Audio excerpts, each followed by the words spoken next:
FairyTale, The Fox and the Bear. Once upon a time, there lived in the forest a lazy but very cunning little fox. The fox got tired of taking care of herself. She came to the bear and began asking to live in his hut.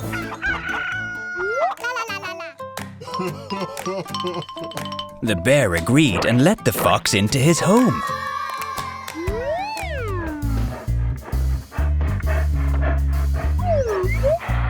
And the fox immediately began looking and sniffing around. She was very curious where the bear keeps everything, especially the food. And on the shelf, the fox found a big pot of honey. The fox can't sleep at night. She keeps thinking how to eat some of that honey. She's lying there tapping her tail on the bench and asks the bear, "Barney dear, do you hear? Someone is knocking on the door." The bear listened. "Yes," he says, "I hear." "Probably they came for me. Someone urgently needs my help." "Well then," said the bear, "we must go if they need help." The fox sighed a little more, got up, closed the door tightly behind herself and jumped to the shelf with the honey. She opened the honey pot and began eating and eating. Ate the whole top. Ate her fill. She closes the pot, comes back into the room and goes to bed. The bear asks her, "Well, Lizzie dear, did you go far?" "Not far, Barney dear. The neighbours asked me over. Their daughter got sick." "Did you help the girl?" "I did." "And what's the girl's name?" "Topsy, Barney dear." "Never heard such a name." "Oh, there are many strange names in the world." The bear fell asleep and the fox fell asleep.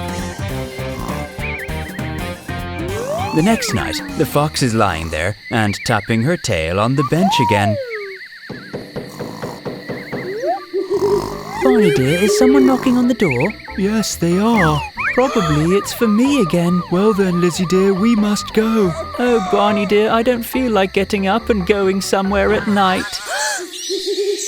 No, we must go. Maybe someone needs help." The fox sighed a little more, got up, closed the door tightly behind herself and jumped to the shelf with the honey. She opened the honey pot and began eating and eating, ate the whole middle. Ate her fill. She closes the pot, comes back into the room and goes to bed. And the bear asks her, "Did you go far, Lizzie dear?" "Not far at all. The neighbours called again. Their other daughter got sick." "Did you help the girl?" "I did." "And what's the girl's name?" "Midzi, Barney dear." "Never heard such a name." "Oh, there are many strange names in the world." And they both fell asleep. So on the third night, the fox is tapping her tail again and asks the bear, "Barney dear, isn't someone knocking on the door again?" "Yes, Lizzie dear, I hear." "I guess they came for me again." "Well, we should go if they're calling." "Oh, I don't feel like getting up." "You can see for yourself, I haven't slept peacefully even a single night." No, go. Maybe someone needs help." The fox sighed a little more, got up, closed the door tightly behind herself and jumped to the shelf with the honey. She opened the honey pot and began eating and eating, ate up the last honey. She closes the pot, comes back into the room and goes to bed. And the bear asks her, "Did you go far, Lizzie dear?" "Not far at all. The neighbours called again. Their little son got sick." "Did you help the boy?" "I did." "And what's the boy's name?" "Lasty, Barney dear." "Never heard such a name." "Oh, there are many strange names in the world." The bear fell asleep and the fox fell asleep. Do you remember the names of the kids that the fox made up when the bear asked her? Good for you! You remembered all the names. 2 girls, Topsy and Midzi, and a boy, Lasty.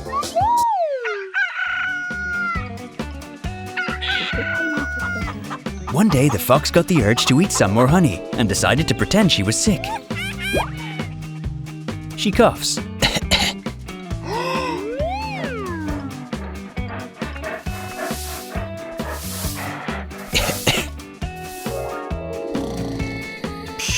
won't let the bear rest. Coughed all night.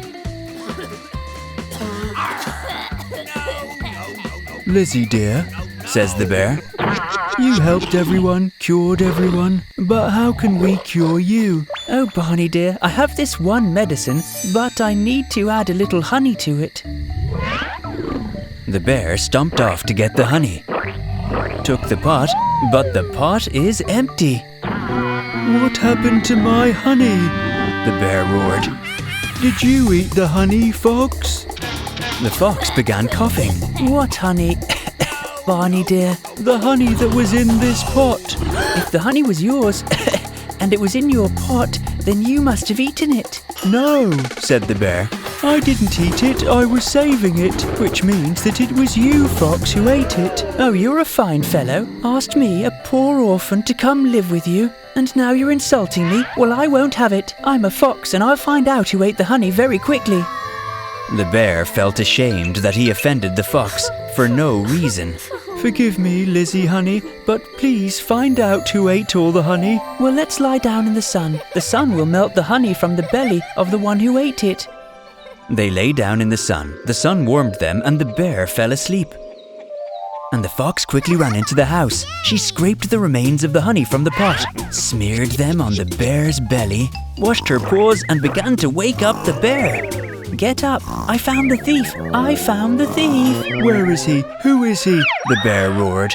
Here he is, said the fox, and pointed to his belly. The bear ran his paw over his belly. His paw got all sticky with honey. You see, Barney dear, the sun melted the honey out of you. So next time, don't try to pass your guilt on to others. Having said this, the fox waved her tail and ran off into the woods. So you see, kids, how important it is to choose your friends wisely. You must learn to recognize cunning and not let people trick you. Subscribe to our channel, leave a like, and don't forget to share our fairy tales with your friends.